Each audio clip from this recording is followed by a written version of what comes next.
This podcast is sponsored by nobody. Hey dudes, welcome to Splat from the Past, the only 80s themed horror and sci-fi show where things can get totally radical. Now today, I will be welcoming a classic Hollywood historian. His name is Alan K. Rode. I've heard him on a couple of podcasts, including Ileana Douglas's podcast, and I'm having him on the show today. He's written a couple of books. One book about B noir tough guy Charles McGraw, and then he wrote a book about the legendary Michael Curtiz, the director for many Warner Brothers films. I mean, one of the pioneers of film in the old studio system. I'm having him on the show to talk about that stuff, talk about the Arthur Lyons Noir Festival that he was involved in until quarantine happened. And he also comes from a show business background. So we will talk about all of that stuff today. And it's going to be spectacular and talk about old Hollywood stuff. So yeah, here is my interview with Alan K. Rode.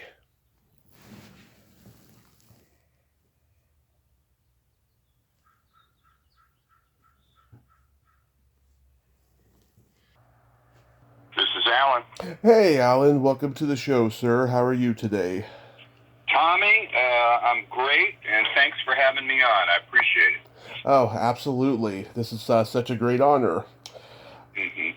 So, going back in time, I was reading that you came from a family with show business ties. Your grandfather was a violinist who was the house composer at Universal. Your mother was an actress who got to be in a few Little Rascals shorts, and you have an uncle who doubled for Gary Cooper in the Virginian movie. What was your early trajectory? My early trajectory, and just let me go back. My mother was an extra in our gang, which preceded the Little Rascals. Okay. And my grandfather, which was her stepfather, named Alphonse Corelli, he was one of the assistants musical directors in the musical department, working under a guy much more well known named David Brookman, who actually did a lot of the sound with Louis Milestone for All Quiet on the Western Front, among other things. Huh. But moving forward, my trajectory was kind of like could be equated to a Roman candle aimed toward the ground. It was I grew up watching movies and being around movies and being around show business because of the aforementioned family. But Right. I had somewhat of a wayward youth, rebel without a cause, and I ended up opting out and joining the Navy at a young age after high school, and I spent a lot of time in the military. Mm-hmm. And then returned to my roots and started writing about film and becoming more and more involved with the Film Noir Foundation and writing books. And so I guess putting it simply, it was in my DNA, and so eventually I came home after a lot of U-turns. Wow.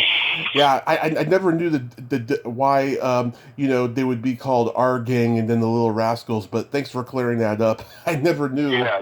Well, that was in the pre-era before Alfalfa and Darla Hood and so forth. Yeah. And this was in the early 30s when Jackie Cooper was in it and so forth. So this was like the predecessor. And it was more, the movies were very similar, but it was more about who was in them and who was making them and how that changed. But not a whole lot of difference, but I just wanted to make the distinction. Gotcha. Good. So being a film historian was something you just fell into. Well, yeah, I think I learned through osmosis. I mean, my brother and I would watch movies, and this was before an era, and I'm showing my age here, but this was an age before cable or VHS or any of this, and it was you got your TV reception from an antenna fastened to the chimney. And you had, we lived in the New York City area, so we got like, 4 or 5 or 6 channels, and that was it. And if you wanted to see on the waterfront, you stayed up till the late show on CBS Channel 2 at 1 o'clock in the morning, and then sifted through the movie that was chock full of commercials and was edited. And in fact, I remember growing up seeing King Kong on something called $1 Million Movie, right, where they would run the same movie on WR Channel 9 for like a week. And of course, they edited and cut these movies up. The studios, like RKO Movies, ended up with something called CNC Television that changed the credits. And I mean, there'd be a commercial. And Fay Ray and Robert Armstrong would be kibitzing and talking about leaving, and then there'd be a commercial, and the film would come back, and all of a sudden they're at Skull Island. So yeah. it was a different kind of upbringing, but that was my first extended immersion in movies when I was a kid. Yeah, NBC, they started showing movies probably around 1956 or something like that, and then the other networks started picking it up. Yeah. Well, back in the New York days, you had Channel 5 showed most of the Warner Brothers movies. Channel 9 showed most of the RKO movies. And in my memory, there's a lot of these films that whenever you turn on the TV for a week, they'd be showing the same film over and over again. So I got to the point where I unknowingly became kind of a savant where, even to this day, if my life depended on it, I could recite chunks of dialogue from movies like House on Haunted Hill and Caged. Oh, yeah. So, it all stuck with me.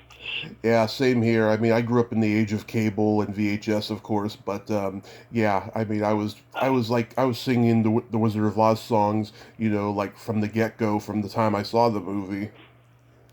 Mm-hmm. Right. Can you? Right. We're all products of television. Yeah. Inevitably, in some form or fashion. Exactly. Yeah. Can you remember specifically though the first movie you ever saw? I remember the first movie I saw in a theater, and that was in 1957, and the movie was Old Yeller. Oh. And that was in the Colony Theater in Livingston, New Jersey. I don't remember the first movie I saw on television, but that particular movie, I remember it distinctly because when at the end of the movie, when Old Yeller dies, I completely broke down and started sobbing and crying, and my father had to take me into the lobby. So I remember that. Yeah. Oh my God. Yeah, I'm good friends with Beverly Washburn. We've talked about the movie on the podcast. Right. The other thing I remember is going into New York and watching North by Northwest at Radio City Music Hall. Yeah. And they had the Rockettes and everything, and I was with my mother and my grandmother, and I think I was like 5 years old or 6 years old, something like that. So yeah, it was a very long time ago. What are your favorites of the black and white classics? Oh, well, that's kind of like asking me which of my grandchildren do I love the most. It's kind of difficult to pare that down. I mean, obviously I'm steeped in a lot of film noir, but I always come back to movies like King Kong because I think King Kong is still living. Mm-hmm. And Marion C. Cooper and Ernest Schroedzak, they made it up. So classic movies like that, and then a lot of the film noir movies like The Narrow Margin, Out of the Past, In a Lonely Place, that has one of the actors that plays a bit part as the waiter in the head waiter in Paul's restaurant. Gave my mother away at both of her weddings, including the second one to my father. So it's really hard for me to pin down what's what's your favorite movie? I have a lot of them. The one I do remember, one movie distinctly that got me hooked on what I later figured out was film noir was the movie. There were two movies. One was DOA. Oh, yeah. And I remember seeing that on the family Zenith that had the round tube where you had to turn it on and wait for the TV to warm up. And I just thought it was amazing that this guy was investigating his own death after he'd been poisoned. And that the plot device in that really, really intrigued me and captured me very, very much. And another movie that had a great impression on me, and this was later, when I was going to high school, New Jersey, I think my junior or my freshman year, I can't remember, they had an elective class in the film. And the guy that was a teacher was really, really, to use a word of that time, avant-garde. He had his hair long. He was gay. Of course, kept himself in the closet, but we all kind of realized that. But he was a great teacher, and he would show films in the class, and what I would do is cut the other classes and go back and watch the films over and over again. And so the one that made a distinct impression on me, two of them were On the Waterfront, with Brando and Lee Cobb and Eva Marie and so forth, and the original Dracula. Oh. And so I would just cut other classes that I didn't think were nearly as important as watching On the Waterfront. And I wanted to get a camel's hair coat like Lee Cobb wore. So, I remember, all of that stuff tends to stick in my mind. Yeah, I love the original Dracula. Also, love Kiss of Death, Miracle on 34th Street, The Big Sleep, Angels with Dirty Faces, The Philadelphia Story, anything with Jimmy Stewart I love. Oh yeah, all the Anthony Mann, Jimmy Stewart westerns, all of that stuff made a distinct impression on me, and all of the Warner Brothers and the RKO movies from the 1940s. I usually actually watch the movies and would write them down in a notebook and keep track of them and write the credits down and all this other stuff. So yeah, and then sitting around the dinner table listening to my grandfather talk about working with Norman Carey and working with Greta Garbo and what Joan Crawford. Wow. Because he was an on-set, they used to call them mood musicians in those days. And so he did that. And so I grew up as a kid listening to Carol Lombard. Carol Lombard had a potty mouth but was charming. Bela Lugosi had a drug habit.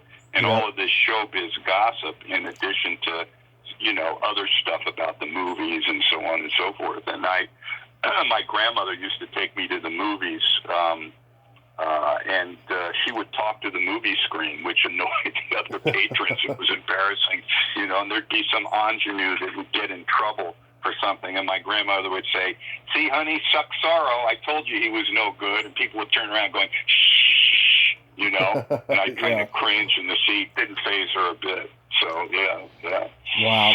They must have told you a lot of great stories about those old show business days. Oh, yeah, definitely.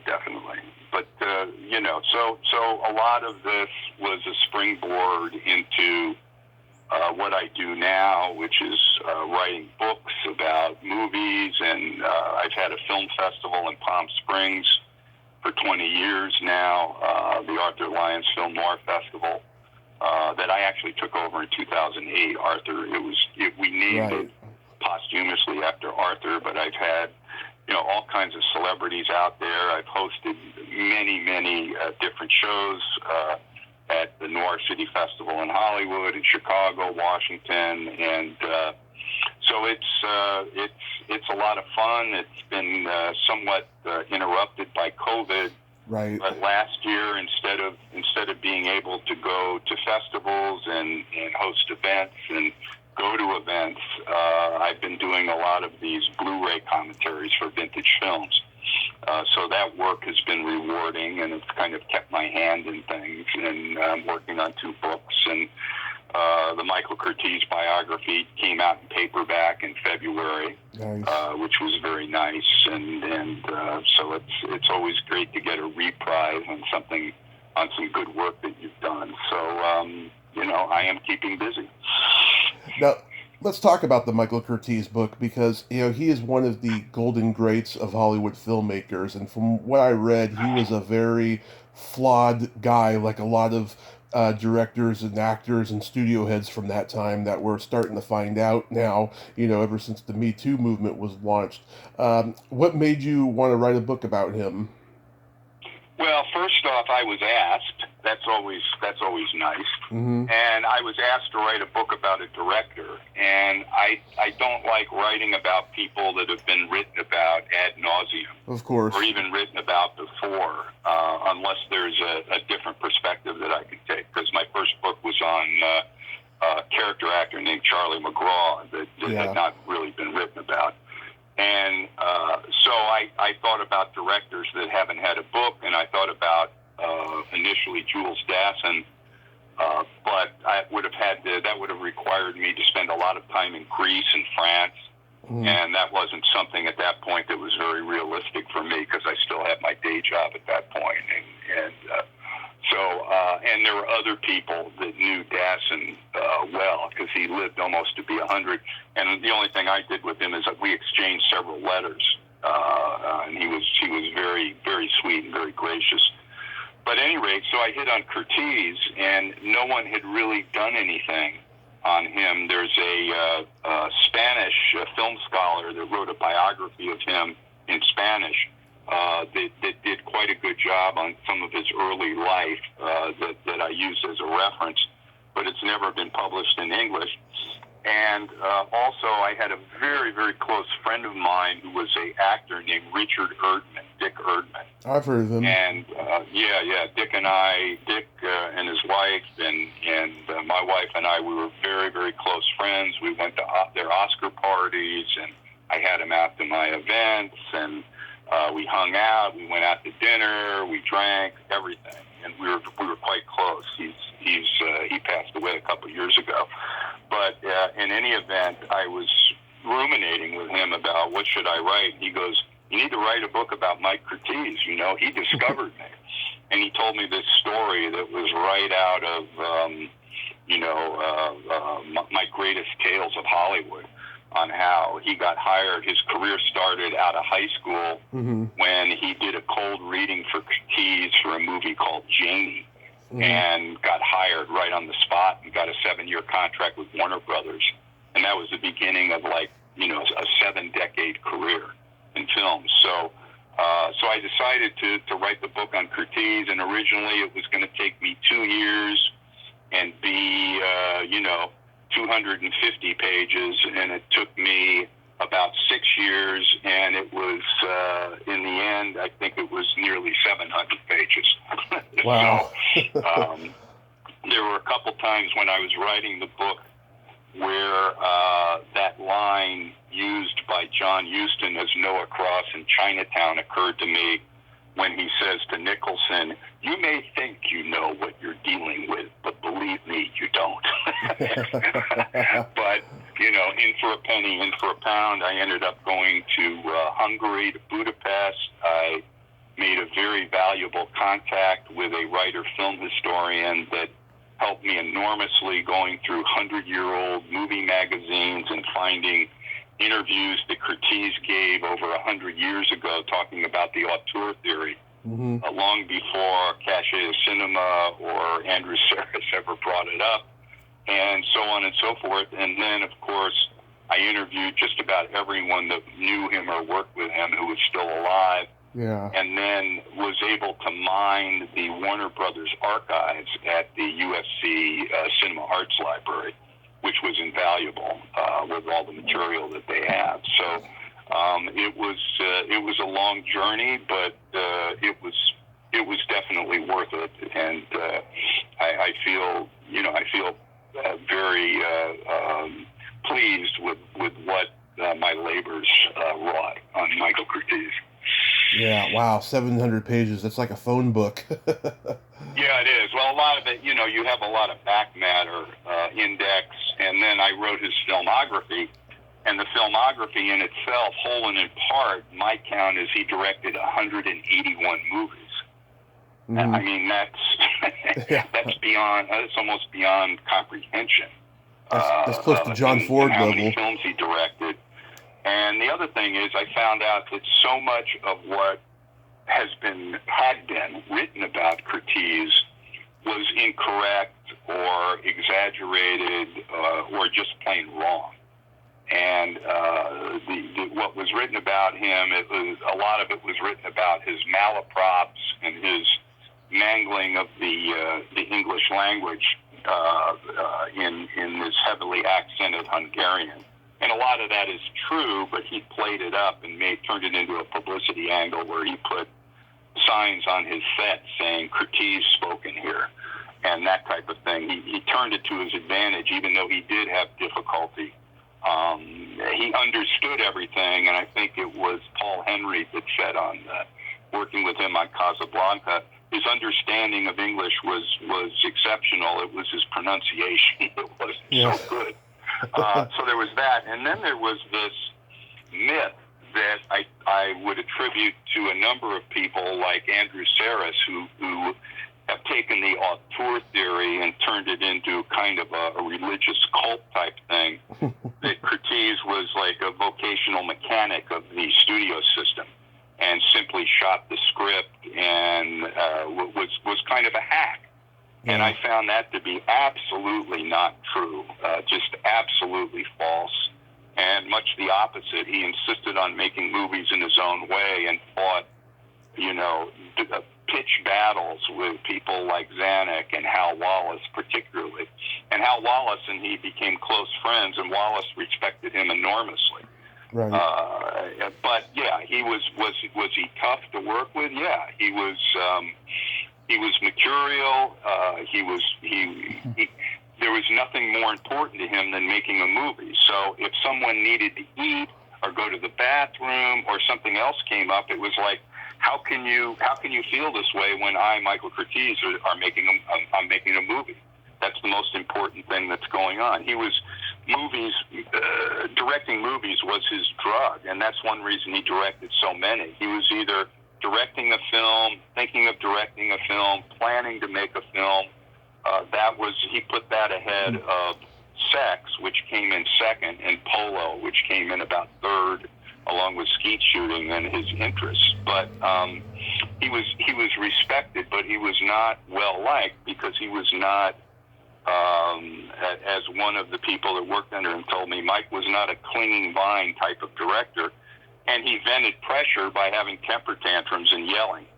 And of course, in the whole Hollywood scheme of things, people in positions of authority usually vent their spleen on people who can't fight back, and not on movie stars and so on and so forth. And he, Curtiz really understood the star system and how it worked. So, and I found a lot of the anecdotes about him were just that. They were anecdotes and so on and so forth. So I found, as in so many things, when you deeply research somebody's life and work, that the truth is much more interesting than the legend. And what I did, instead of printing the legend, I printed the truth, and I was pleased to do that.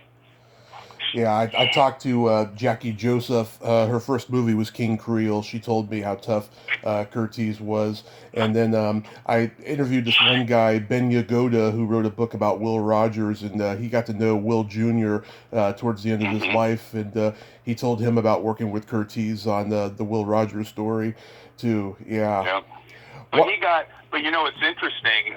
Will Jr., Curtiz was convinced that he could play his father, and it's interesting, the Will Rogers story, or the story of Will Rogers that he made in, I think it was released in 1952, that movie had been kicking around ever since Will Rogers died in the air crash with Wiley Post in, I believe, 1935.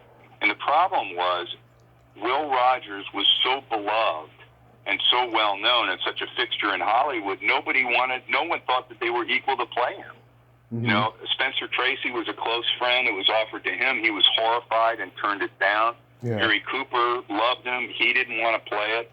Joel McRae was going to do it, but then he backed out. And I think in an interview that Pat McGilligan did with him, he told Curtiz, he said, "Look, if you make me do this, you're not going to be happy." He said, I'm a good-looking guy on a horse, but I cannot play Will Rogers." And Curtiz said, "That's fine. You're the first goddamn actor who said that he couldn't measure up to the part rather than the script is screwed up or something." So this thing had been kicked around for years and years, and it was a passion project for Curtiz, and he would not let it go. And then when he met Will Jr., he was convinced that because of the physical and vocal similarity to the father, the ability to do roping and so forth, that he could get away with turning him into teach him how to act. And I think if you see the movie, I think he did it. I mean, Will obviously isn't a great actor, but he does bring across the part credibly and so forth. But the problem with the picture was that by the time it came out, everyone had forgotten who Will Rogers was. They waited too long. And I'm convinced that if that picture had been made like in the 40s, it did okay, and a lot of people in Hollywood loved it. I mean, the Warners revered Will Rogers, and Harry Warner wrote this very, very complimentary, fulsome note to Curtiz, thanking him for making the movie and so forth. I mean, people nowadays in 2021 really don't understand what a huge, huge beloved national figure Will Rogers was. He just was, like the second coming of the Lord. And the movie, I think, it's not great, but it's not bad at all. It's well made and so forth. And of course, Curtiz had to fight against the front office that wanted to change things around and do things. So, Rogers Jr. did an extensive interview, and he basically said Curtiz had a hammerlock on the script and wouldn't let it go. But yeah, he was not an easy man to work with sometimes when things went wrong. Yeah. Why did he leave Warner Brothers after like 30 years? It seems like, he was like, born there and was going to die there. Well, he almost did. I mean, he got there in 1926 and made several silent movies. And he left in 53. And it was essentially, he was old. The movie industry changed so much that Jack Warner got rid of the whole story department, and instead of an assembly line of the 30s and 40s, Warner Brothers, as a case in point for what happened to the studio system, became a smorgasbord of doing independent deals with Alfred Hitchcock's production company, with Burt Lancaster, with Charles Feldman and stuff like that, because the whole movie industry changed. And quite frankly, Warner was out front from a financial view because he saw what was coming with divestiture, where the studios had to get rid of all their movie theaters. I mean, Warner Brothers had this huge chain of theaters, and due to an antitrust suit, they had to divest themselves, as the other studios did, of their theaters. And then television. People were staying home and watching television. So the whole industry changed radically. And the other thing was Curtiz had a deal with Warner Brothers. He had his own production company in the late 40s, and he made several movies, but it was a terrible time to start a production company when the post-World War II box office slump occurred. Curtiz was not a businessman by any stretch of the imagination. And, working for Jack Warner is not something that anyone came out on the right end financially, ever. There's a great story that Scott Eyman writes about in his wonderful biography of John Wayne, where John Wayne had his production company called Backjack, that for a while was very, very successful. And Warner wanted to buy him out and make him like a partner, so it's a permanent part of the lot.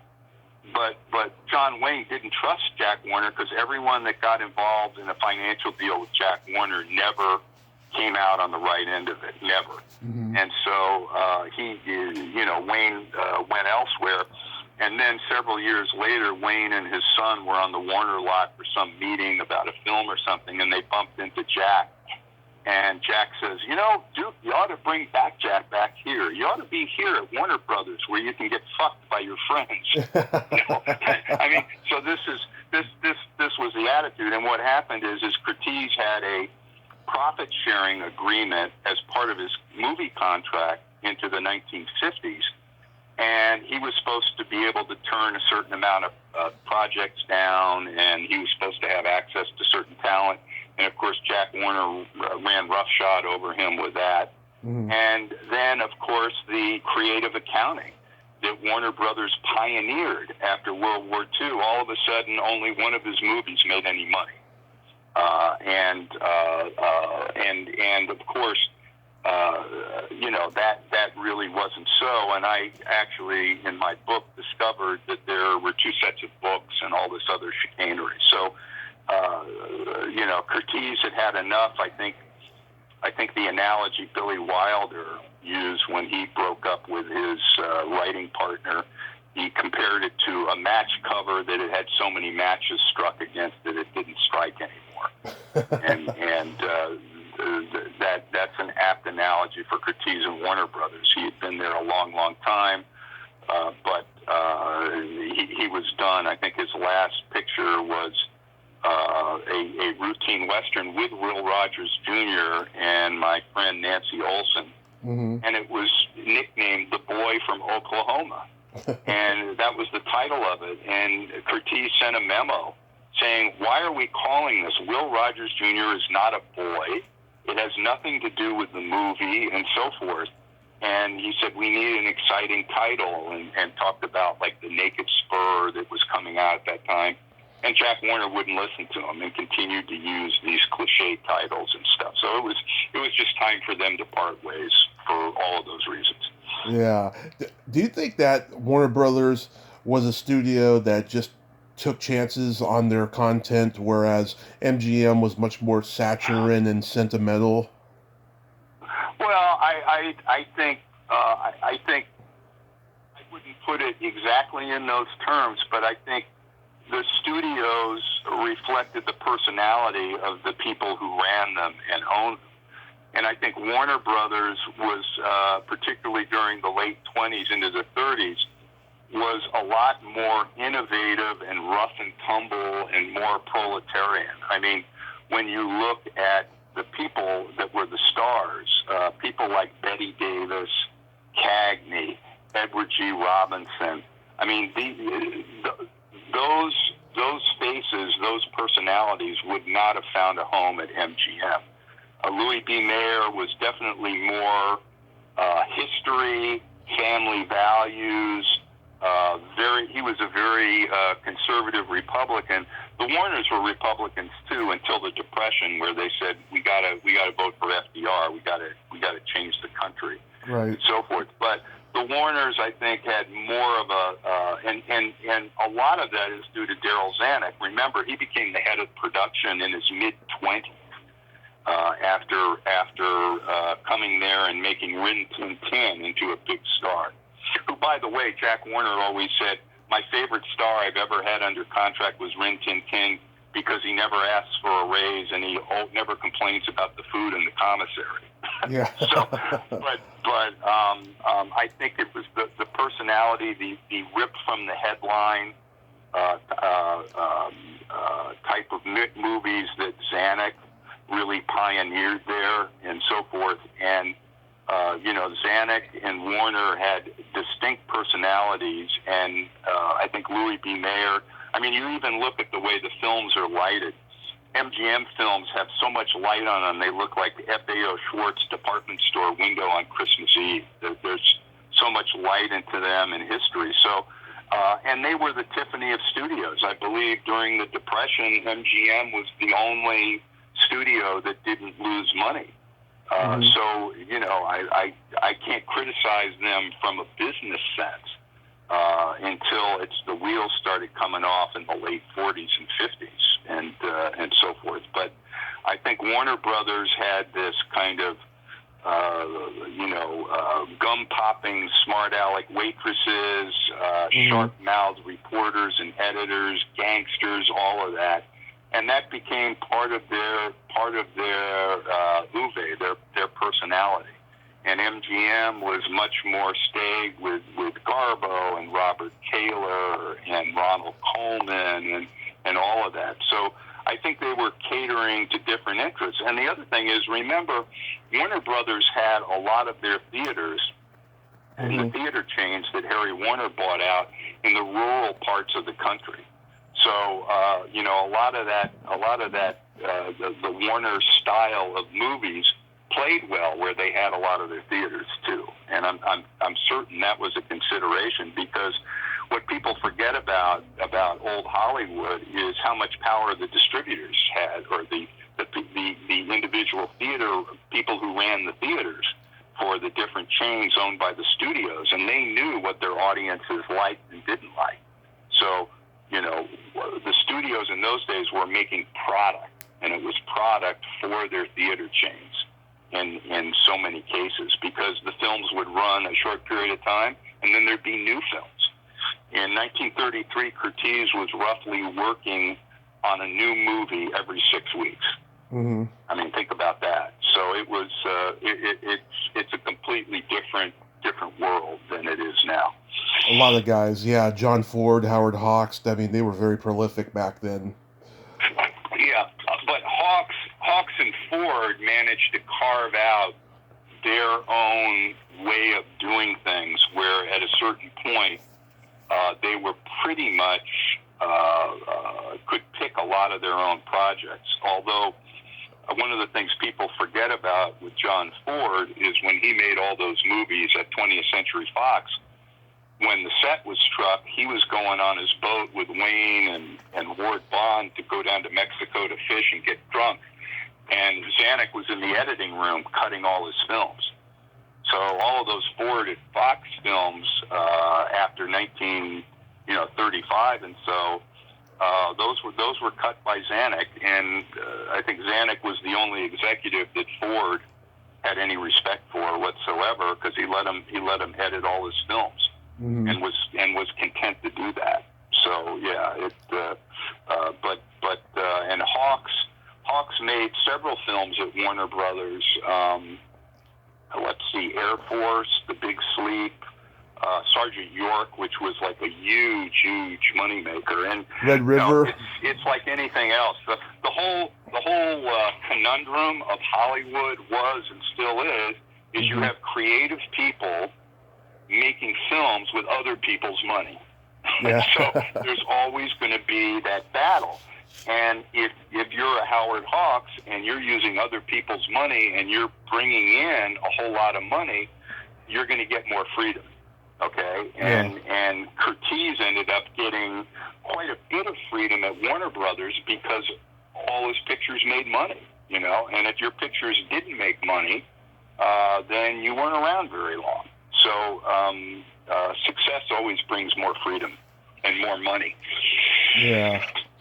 Now, you were mentioning before, you're one of the few people who's written about Charles McGraw. I do know that Karen Hansberry, she wrote like a chapter in one of her books about him. But when most people think about noir, I think that Charles McGraw is the one that most people don't even think about. So I think it's good that you wrote a book about him. That was just a book you wrote out of your own volition? Yeah, that was the McGraw book was a case of pure serendipity, because I had always been interested in him, the way he talked, the way he looked, and he always interested me.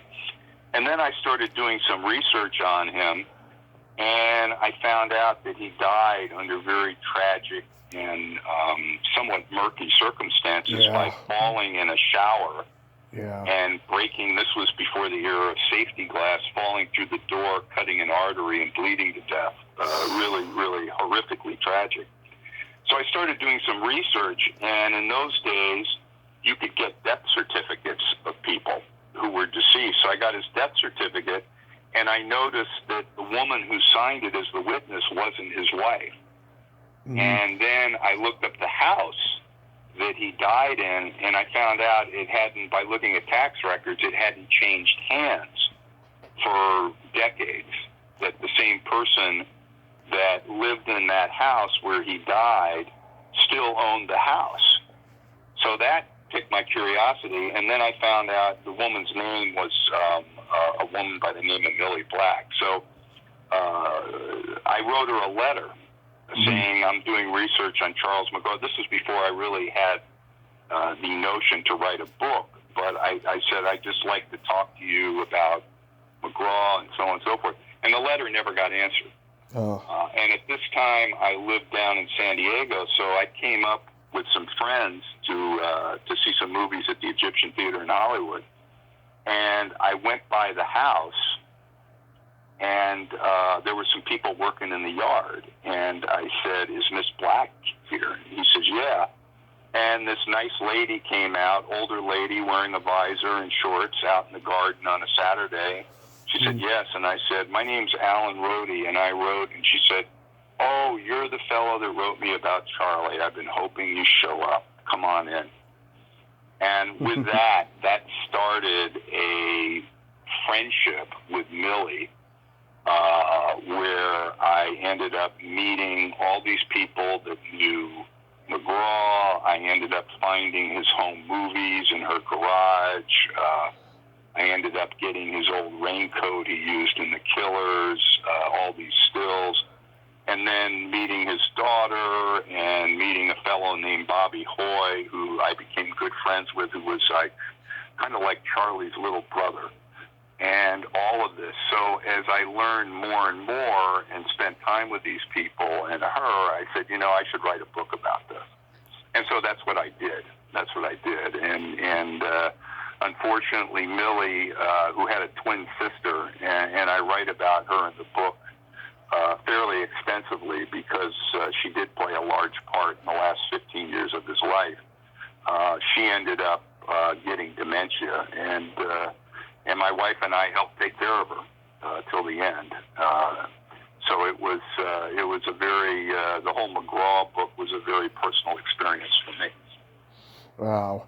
Yeah, I mean, my earliest memory of him was when he was one of Spencer Tracy's fellow cops in It's a Mad, Mad, Mad, Mad World. And then, it wasn't until the internet came that I found out that he did an early version of The Narrow Margin, because I only knew the Gene Hackman remake. And then I find out, he did all these great noir movies, Side Street, The Killers with Burt Lancaster, and then he even did, lots of wonderful, supporting roles, in the Defiant Ones and Alfred Hitchcock's The Birds. I mean, he had like a wide range career. Yeah, he did. And at one point, it looked like he could have been, almost was a leading man. I just did a commentary track for a Blu-ray of The Bridges at Toko-Ri that was made in 1954, where he has, the subordinate part to male lead under William Holden and Frederick March, and is really, really excellent. It's a really outstanding movie, but unfortunately for Charlie, he couldn't get off the booze. He became an alcoholic, and he had some intermittent success fighting it. He almost died during drinking in the mid-'60s, and then got off of it, worked out, came back, and was hired to play Robert Blake's father in Cold Blood. Richard Brooks hired him. But he couldn't stay off the booze, and he went downhill, that ended up really doing in his career and affected his health. And it's pretty problematical when he slipped in the shower. Was it from drinking, or he just lost his balance, or he slipped on some soap? I mean, no one really knows that, but and I go into the whole thing of how that accident happened and what happened and so forth in the book. But what really affected his career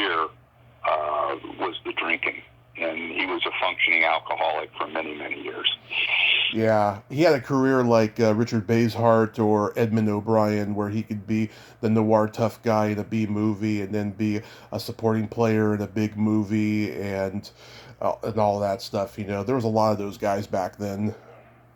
Yeah, and I'd have to say Basehart probably had much more range, or had more range than McGraw, being in La Strada and Moby Dick and stuff like that, and was the star of his own TV show. Right. So in the firmament, I put Basehart a little ahead of McGraw and Edmund O'Brien. I mean, Edmund O'Brien won an Oscar, right, and so forth. But I think in terms of being the everyman, I think McGraw was kind of close to that. Although with the voice and that granite jaw, he did get typecast either playing, tough guys or cops or authority figures and stuff like that, because of that voice. And I remember his daughter told me she complained one time that this was when she was a young teenager, that, your voice kind of intimidates my friends. And he said, I tell you what, without this voice, we wouldn't have this house on a hill in Studio City with a big swimming pool for you to invite your friends over. So, take everything into context there. Yeah. So I take it both of your books have been pretty well received since they've come out. Oh yeah. I mean, the McGraw book has been out for, going on 20 years or 15 years or something. I still get checks from it. So, yeah. Even though it's enough to, go out and have a spaghetti dinner with my wife or something, but it's still in print, and the Curtiz book is done very well.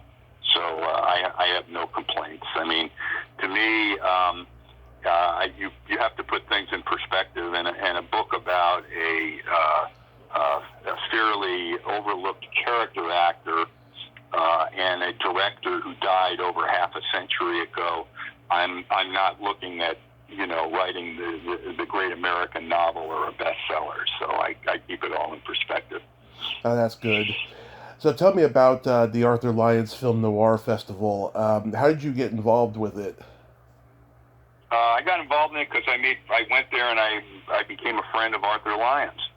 And we hung out together, and Art was a great guy. He was a mystery writer that got involved in noir because certainly those two things have many points of intersection. And I became friends with Art and his wife Barbara and hung out there. And then I helped him with the festival, getting guests, and then I started doing the interviews with the guests and recommending programming and so forth.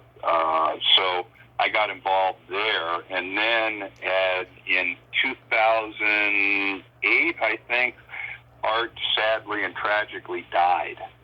And from that point on, the Supple family that owned the Camelot Theaters in Palm Springs, where the festival was and is every year, asked me to take it on. And so I did. So I've been the producer and host every year since 2008. So that's 13 years. And we celebrated our 20th anniversary of the festival in 2019, and it's been a great run. Due to COVID, we had to cancel it, but we are going to schedule it for this year at the end of October instead of May. And in fact, I have to make that announcement today. So you're hearing this. This is a stop the presses scoop for you. The 2021 Arthur Lyons Film Noir Festival will be scheduled from October 20th to the 23rd this year.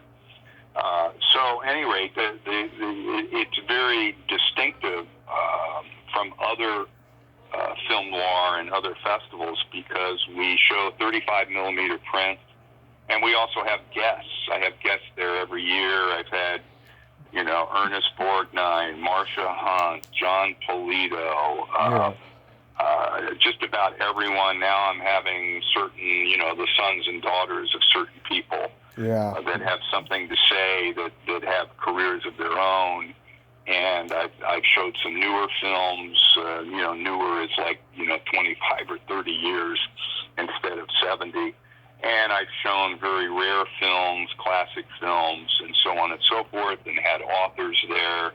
And it's a great time. It's a very, very relaxed, laid-back vibe in Palm Springs. You don't have to pay for parking. There's no traffic.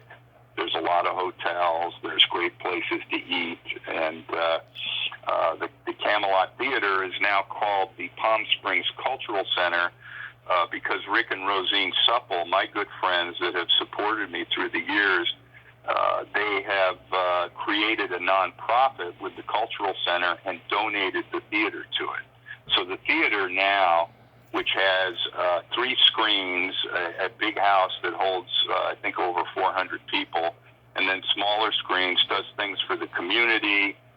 There's 2 bars in the theater. There's an elevator. I can't think of a better place for people to watch movies. And the weather's beautiful, usually in May. And it's just a great place to go watch old movies and hang out. And everything's self-contained because there's a restaurant there and a bar. You don't have to go anywhere. Yeah.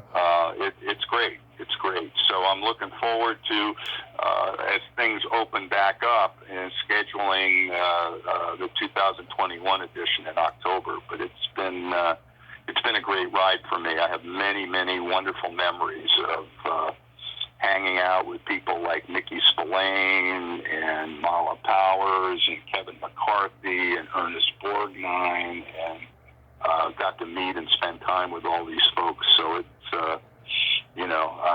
sometimes I pinch myself and say, I'm really getting paid for doing this. It's great. It's great. Yeah. Now, I'm coming up on 1,200 interviews in just 4 years, and I've got interesting stories. Thank you so much. I'm coming up. I've got many interesting stories about trying to get legends on this podcast. And they don't want to do it because, they don't want to talk about the past, whatever the reason is. I'm sure you've got stories like that with the festival. I've had, to be honest with you, I've had universal good luck in getting most people. I mean, there's a couple people that I asked for that and I won't mention names. There's one person that made just inordinate demands above and beyond the financial scope of what I could do. And then there was one person who was retired and actually lived down there, and I called him up and I said, hey, I'd like you to come. I want to show this movie. This is who I am. And he said, hey, pal, I'm retired, and if you were showing one of my movies across the street from my house, I wouldn't go see it. Oh, my God. So I said, okay. Yeah. But for the most part, I mean, I've had a wonderful experience. I mean, I called up Ernest Borgnine's publicist, and I wanted to show this movie of his that I really, really liked. It's not really noir, but it's crime-driven, called Pay or Die, and where he plays a true-life, crusading Italian-American New York City policeman in Little Italy fighting the Black Hand. It was made in 1960, and it's a really good film. And his agent said, he's really fond of that film and laments that no one ever talks about it or shows it. And he said, let me check and I'll get back to you. And I swear to goodness, an hour later, hey, Alan, it's Ernie. He calls me up. I understand we're both in the Navy. I was a gunner's mate, blah, blah, blah. So we just had a wonderful, wonderful time with him. The guy couldn't have been more accommodating. More nicer, sweeter, just really, really a special. That was a special thing. And he came down to Palm Springs with Bo Hopkins, who's been his friend since the Wild Bunch. Oh, I've met Bo. He's a great guy. Yeah. And I organized a lunch with Bo, Borgnine, myself, a few other people I had Julie Garfield to talk about her father, and we all sat around and told stories for 5 hours, and some of it unprintable and funny as hell, and I wish I had had a camera filming it because it was just a very memorable, and it was really, really funny because this lunch went on till 5 o'clock, and the show starts like around 7. And so I said, Ernie, you know, we should cut this off. You should take a nap. He goes, no, this is fun. So at any rate, he shows up. We send a rolls for him, had a TV station there, get everyone seated, like herding cats into the theater. Mm-hmm. And I had to go out in the lobby and get Ernie because he was signing some stills for somebody. And get him there. We see the movie.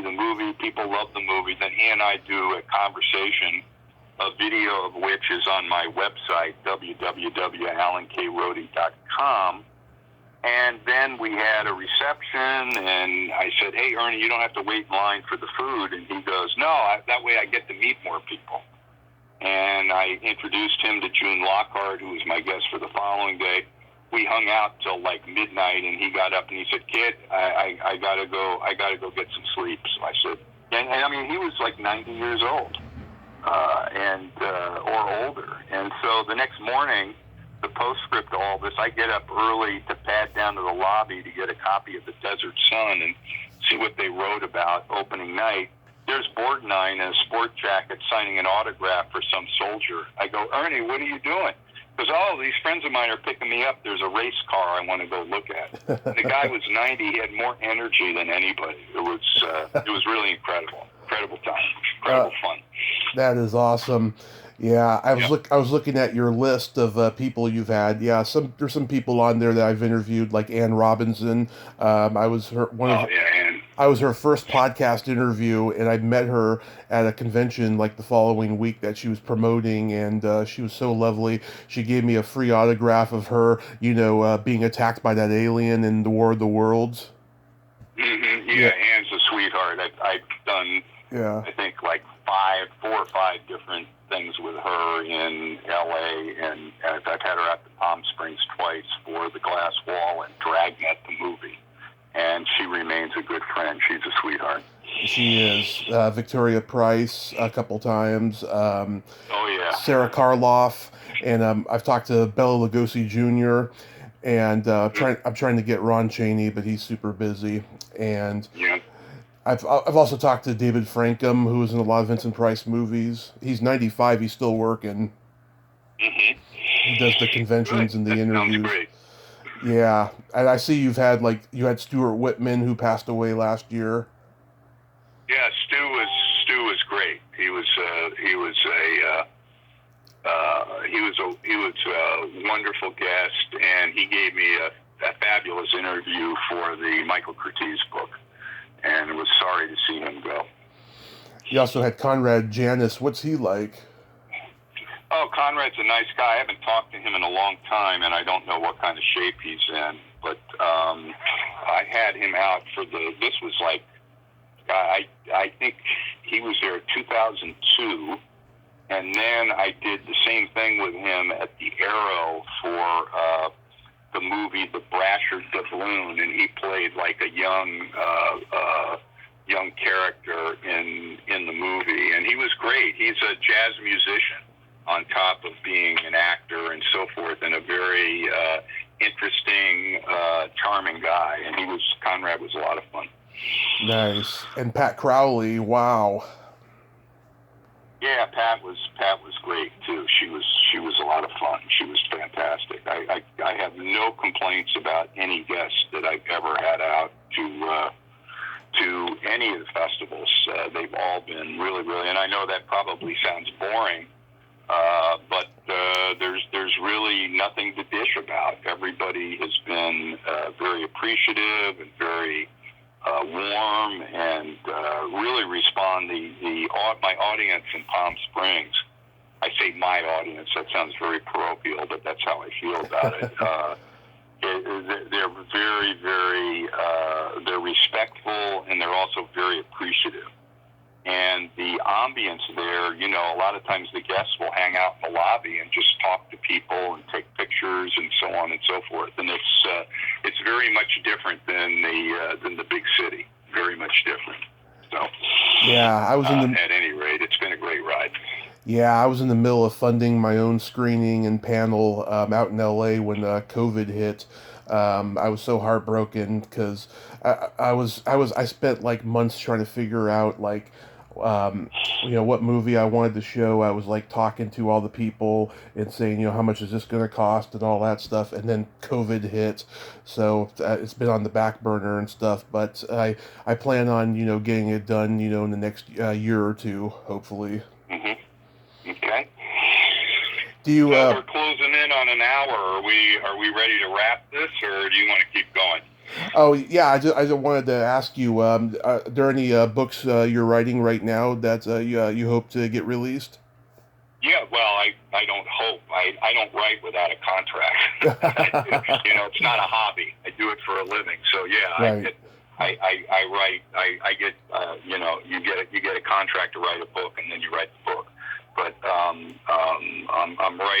working on a biography of Elizabeth Scott, and I'm also working on another book about a Western movie called Blood on the Moon for Robert Mitchum book for the University of New Mexico Press's Real West series, kind of like one of the British Film Institute books, if you're familiar with that. Mm-hmm.